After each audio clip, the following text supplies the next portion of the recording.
Next up, we have our judges from Fort Bend County Court number 387, Judge Bell and Judge Hepburn, who have been facilitating behind the scenes this event, and they do that often every year. So I'm grateful for their partnership and collaboration on this type of training. And I know that they have great information to share. So I'm going to just turn it right over to them. I'll wait while you get that started, Judge. While Judge Bell is getting our PowerPoint started, today we're going to talk about trauma and witness testimony from a judge's perspective and try to give you some ideas to better be able to present your case in court with clients and witnesses that are sometimes difficult to work with or to get the story across because of the trauma they've experienced.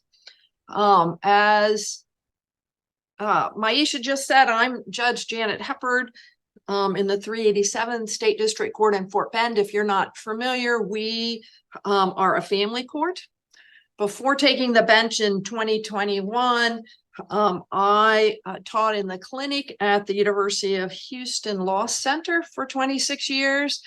And in fact, this semester, Judge Bell and I are teaching as adjuncts at the law school, and our class is a domestic violence writing class. So that's been very interesting. We've gotten better at using Zoom. Judge Bell, do you want to give a little of your background?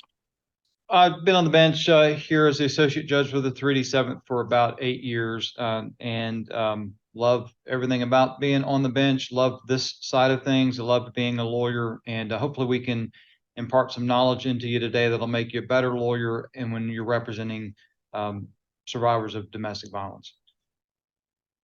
So we've set up a few learning goals. I guess that's because we have teaching in our background. We're going to talk a little bit about about trauma, how trauma affects an individual's ability to recall and memory about the events. We're going to talk about techniques to prepare your client for a hearing, and then identify ways to help your client be able to present their case in court. So we're going to talk just briefly on trauma. We've heard that word talked about throughout our discussions this morning. How is trauma defined? A psychological emotional response to an event or experience that is deeply distressing or disturbing. And so one of the things that we remember, and again, it's been brought up, so I'm not going to spend a lot of time on this, is each of the events and experiences are seen very subjectively by each person. And so our different clients will have different levels of resilience. They'll have different levels of protective factors in terms of what they've done to try to protect themselves, both from the other party, but also from sort of the memories and the triggers and those kind of things. The parties have different risk perceptions. Sometimes you will interview a client and you're a lot more worried about their safety than they are, because they may not recognize risk. Other times they seem to be seeing that risk much more than maybe you have seen, because they're the ones that have had the experience. We also know that they may have pre-existing conditions. So each client is different, both physical and mental, because of various pre-existing conditions that they have. So different types of trauma. Trauma is divided into three main categories: acute, chronic, or complex. So acute trauma is how we identify when there's been a single incident. I call it, and we identify chronic trauma when the trauma is repeated and prolonged, such as when somebody is in a domestic violence situation or where there's been abuse. And then complex trauma, it's exposure to varied and multiple traumatic events. So in some ways, chronic and complex trauma are very similar to each other. So I'm not ready there yet, Judge. Go back.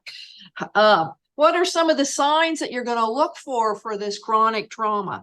Again, we've talked about it a little bit today, but I just want to again remind you, because these signs, or these are some of the things that will affect your client's ability to testify in court. Remember, when I come to court and I'm going to put my case on in front of the judge, what I'm really trying to do is get my client to tell their story. And the trauma affects their ability to tell the story in a way sometimes that the judge can understand. But some of the symptoms that you're going to see is flashbacks. You might find as you're working with this client, the flashbacks caused by different triggers because of what you're talking about. As we've said earlier in the webinar today, sometimes those triggers cause the flashbacks, and maybe your client even needs to be able to take a break. Often they're hyper-vigilant. They may be startled easily. They may have drug issues. They have made various efforts to avoid the distressing reminders of their traumatic events. So they're trying to avoid remembering what happened because it's hurtful to them. So I want to remember that as I am prepping them and getting them ready and having them testify in court. Go ahead, Judge. So what impact does the trauma have on representation? We know that repeated reporting of the trauma in different and difficult circumstances often causes inconsistency. And this has to do a lot with memory and just things flashing in and out of your client's brain such that they can testify. The trauma is clear, but sometimes the details are absent or disjointed, such that it comes out different each time they talk about it. Next, the memories can be delayed, so the memories kind of come and go. It becomes hard sometimes to have a coherent and linear narrative because of the fragments of memory that kind of come and go. So in my clients, even when you're interviewing them, and often in testimony, the story can be very inconsistent. Remember also that sometimes more of the memories can be sensory rather than factual. Like they'll remember signs and smells, but they don't remember the details of who, what, when, where, why, and how.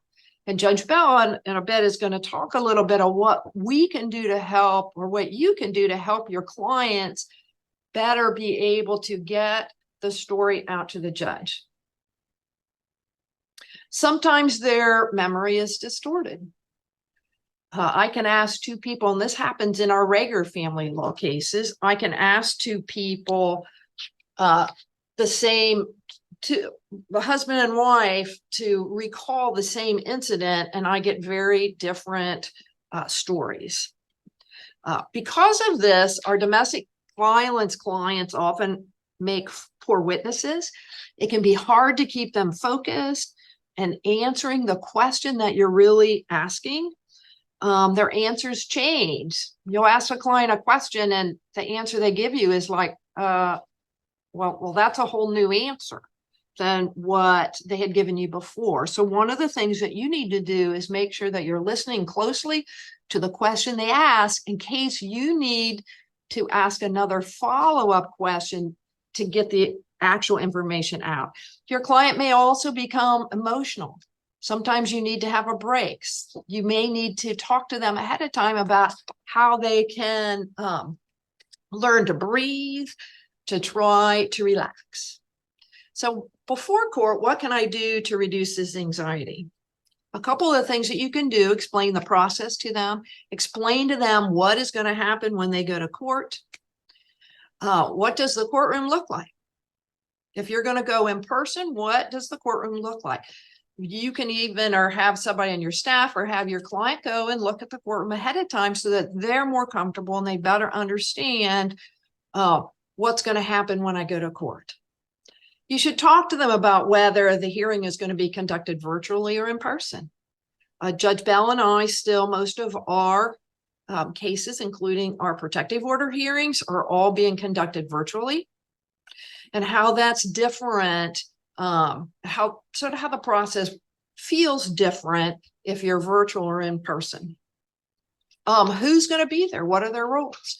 Talk to them about the judge. Talk to them about, if I'm in court, where am I probably going to sit? Where will the witness sit? What are the different roles that people have? I may have interpretation issues. Will my interpreter appear virtually or in person? I will say that Fort Bend has a language access program, so that if any of you are coming to court in Fort Bend and need an interpreter for any of your hearings, we have a form, and we have a link on our website, our court website. There's a form that you fill out requesting that interpreter. That interpreter is provided at no cost to you or your client. If you're using an interpreter, you want to make sure that you talk to your client about how you testify with an interpreter. Remind your client, when I ask you a question, give short answers, allow the interpreter has to have time to interpret the question. The interpreter has to have time to interpret your answer. Sometimes what happens is you have clients that, well, maybe they mostly speak English, but if they get nervous, they won't be able to think and really understand what's going on in English. So they really need an interpreter. What happens then, you ask them a question in English, they go to answer it also in English, but I have this interpreter there. So you need to explain to them how it works using an interpreter. Make sure you speak slowly for your court reporter and for the interpreter, so that your court reporter gets an accurate record for you and that your interpreter can do their job. One of the other things you want to talk to them about before you go in is knowing your judge. Know whether the judge puts a time limit on your hearing, and make sure if in fact, especially if the judge puts a time limit on your hearing, that you concentrate on the most important facts that you need to get before the judge, so that you can make sure you put your case on in the time allotted by the judge. Go ahead, Judge. All right, now that we've determined that it's going to be difficult for applicants to recall specific facts related to a traumatic event, or to maybe articulate their story eloquently in court, we need to talk about, what do we do as lawyers to maximize their effectiveness on the stand? What are some things that we can do to alleviate some of these issues that they're going to be struggling with in court? And so my hope is that here in just a few minutes, we will go through some pointers that will help you in your representation of survivors of family violence. I would say, just to piggyback on what Judge Hepper just said, I think the best thing that you can do for a client is to get them into your office the day before or 2 days before the actual hearing. Explain all this to them in that safe office environment, so that their brain is more likely to digest the things, the rules, and the procedures that you're telling them in that environment. If you're waiting till the morning of a protective order hearing to woodshed your applicant, you're doing them a big disservice. Their brain is already flipping out by the fact they're about to be 5 yards away from their abuser. They're going to be testifying in a courtroom, and they're not going to be able to really retain the kind of information that you're trying to relay to them if you're doing it the morning of the hearing. So try to get them in the day before. That's the best advice I can give you on getting them ready to testify. That will certainly calm their nerves. But now we're at a situation where the applicant is in the witness chair and we're about to conduct our direct examination. What are some things that we can do to help?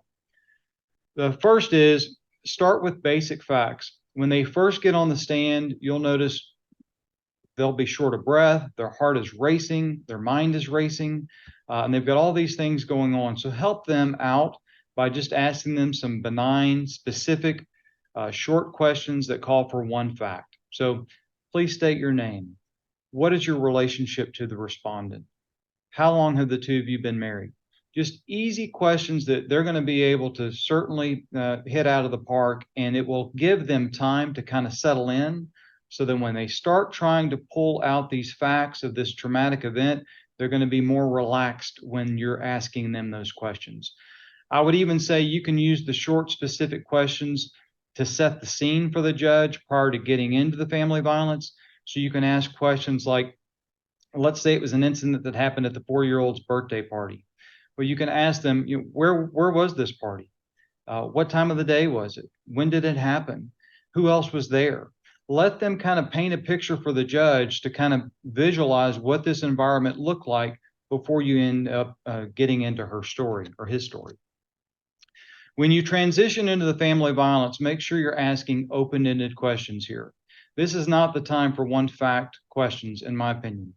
I think for a judge to get the full emotional impact that this traumatic event had on the individual, the judge needs to hear their story, and it's more powerful to have that story told without a bunch of interruptions.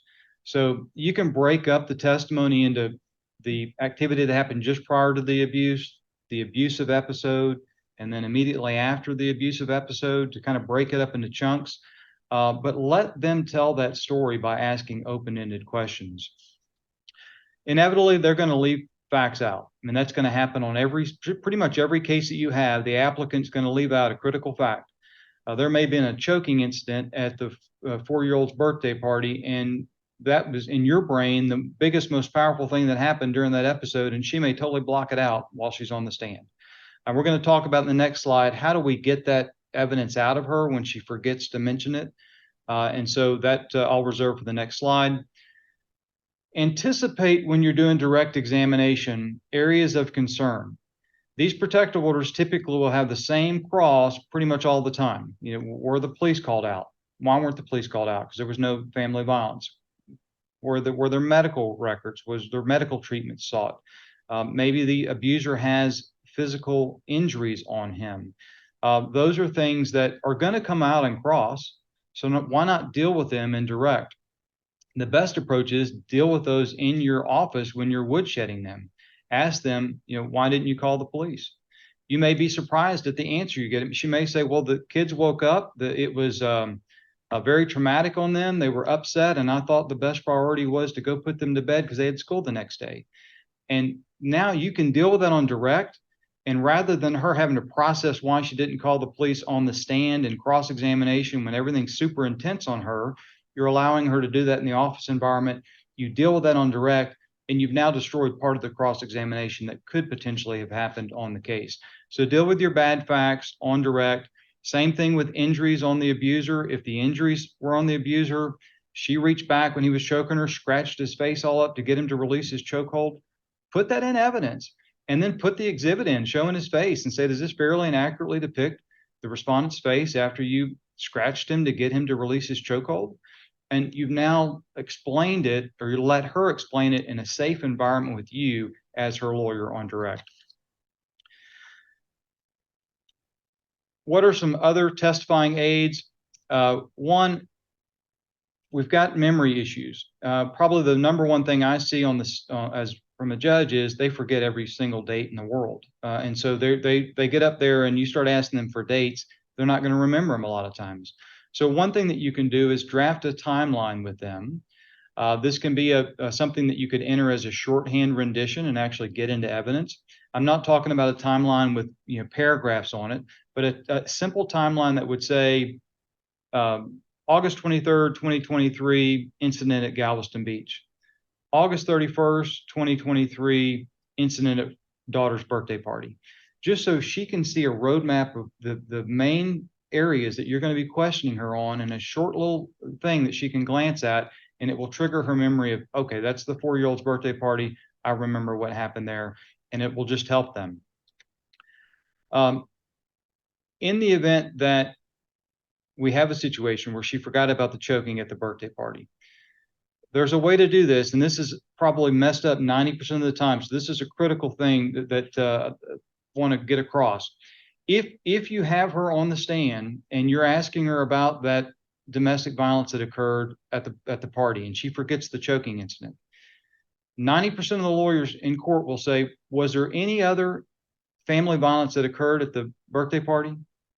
And that's not the way you want to ask that, because more than likely she's already, for whatever reason, blocked that out, or it's not in her brain for some reason. You're not going to pull out the choking incident, more than likely.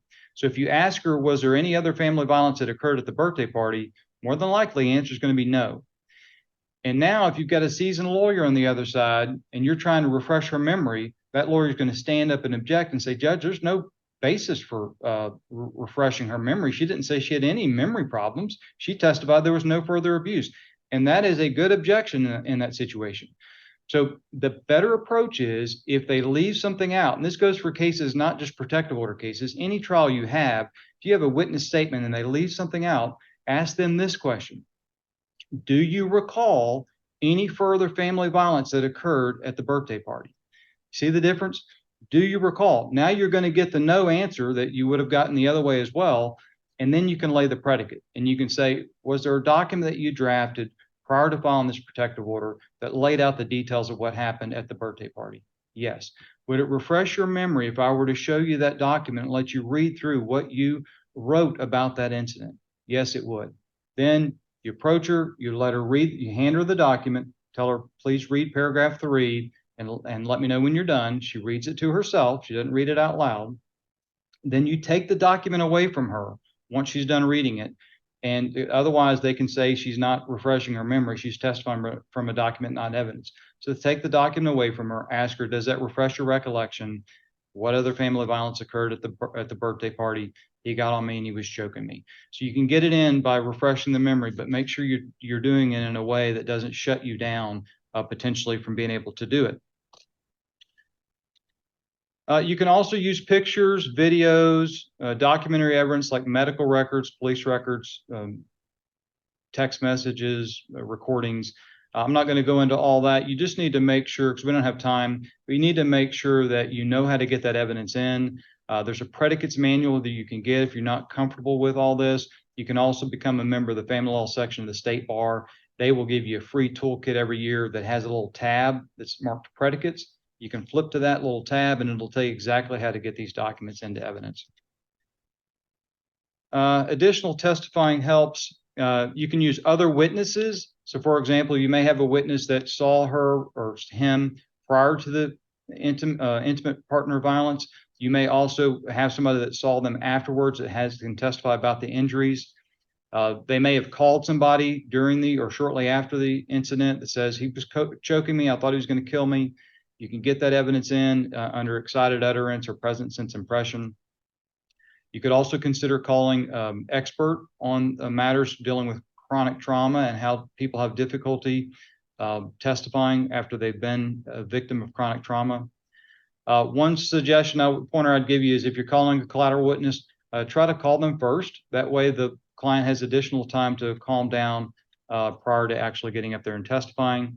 I'm going to end with some pointers on cross-examination. You're still protecting your client once you pass them on direct. Don't forget that. Control your opponent. There are a lot of lawyers that will try to intimidate a victim of domestic violence. They'll get up in their space and be questioning from the witness chair or close to it. Don't let them do that. You can stand up and you can object and you can say, Judge, I'd like for him to question or her to question my client from counsel table. They may be looking at an exhibit. You can circumvent that issue by having a courtesy copy of your exhibits for the witness, have a courtesy copy of your exhibits for your opposing counsel. And then if they try to pull that where they want to question from an exhibit, you can say, Judge, I gave him a copy of these exhibits. The witness has a copy of the exhibits. He can question my client from counsel table. And most judges will protect your client and will enforce that. And if they don't, you at least tried. You're trying to protect your client. Next, object to any sidebar comments. If they're making derogatory comments about your applicant, you certainly want to object to that so the judge can address it. If they're beating up on them on the same issue over and over, object to it being cumulative. You don't need to just let them get filleted for 5 minutes on a topic. If it's been covered, stand up and object. And then lastly, if the cross doesn't damage your case, don't redirect them. Just because you have the opportunity to redirect does not mean you always want to ask a question. I'm sure Judge Hepburn and I can both tell you we've had cases where someone was fairly unblemished after the first cross, and then someone asked redirect, and then they got destroyed on the second cross because the lawyer thought of all these things he or she had forgotten to initially ask. And then the last point, and I'll turn it over to Judge Hepper to give you takeaways. This is another very common issue that is a problem in these protective orders. Your affidavit that goes with your application to get temporary ex parte relief only needs to show clear and present danger. Most of these affidavits we get are 5 or 7 pages relaying all the intimate partner violence that has happened over the entire course of the relationship, going back 10 years, 8 years, 15 years. That is not going to impact our decision to make a temporary ex parte protective order. And what you're doing by putting all that in your affidavit is you're laying your poker hand down for the other side to have time to look for all the potential inaccuracies that could have been in that affidavit, and then use that to destroy the credibility of the other side. You do not have to put every single act of violence in your affidavits. You should not do that. If you get an objection from the other side saying they're outside the scope of their affidavit, that's not required. There's nothing in the statute that says you need to list every single instance of family violence. There are other options to protective order. You can get an agreed protective order. Sometimes we want to try to prevent our client from having to testify and relieve the trauma. And you may also be able to get permanent injunctions, or if there's a child or a marriage, you can ask for a divorce or SAPSR and get some protections there. But the main piece of advice I give you there is if you feel like you need a protective order, pursue your protective order. Judge? So some final takeaways. One of the things that I wanted to mention with that Judge Bell talked about with redirect. Remember, we have direct, and then we have open cross. But once the cross is done, even your redirect is based only on that cross examination. So even if you only ask one redirect question, and then we come back to recross, your opponent does not get to just ask all these other questions that he or she previously forgot. It's got to be focused on whatever your redirect topics were. So with regards to some takeaways, make sure you explain the court process to the client before court. Remember, and this has come up throughout the webinar today, client prep is essential and critical. Consider testifying helps. We know how hard it is for our domestic violence clients to testify. Think of other witnesses, think of documentary evidence, things you can use to bolster your client's story. And then consider other options depending on your client's ability and willingness to testify. A lot of these clients just don't make very good witnesses because of memory issues and just nervousness at having to face the batter in court, all of those things. So there are times when the best option for your client is to look for other options or to reach some sort of an agreement with regards to a protective order. And we liked this because a lot of people would like to hear us bang the gavel. Thank you. Thank you.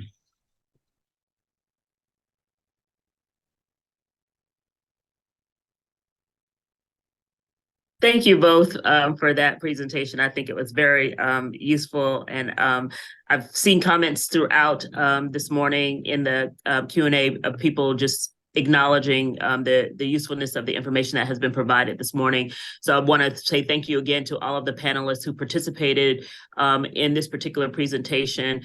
As we indicated at the outset of the day, you could have been asking questions in the Q&A, and we were answering them along the way. And I don't see any questions pending still, judges. So I think you may be off the hook in regard to answering questions. Your presentation was very clear.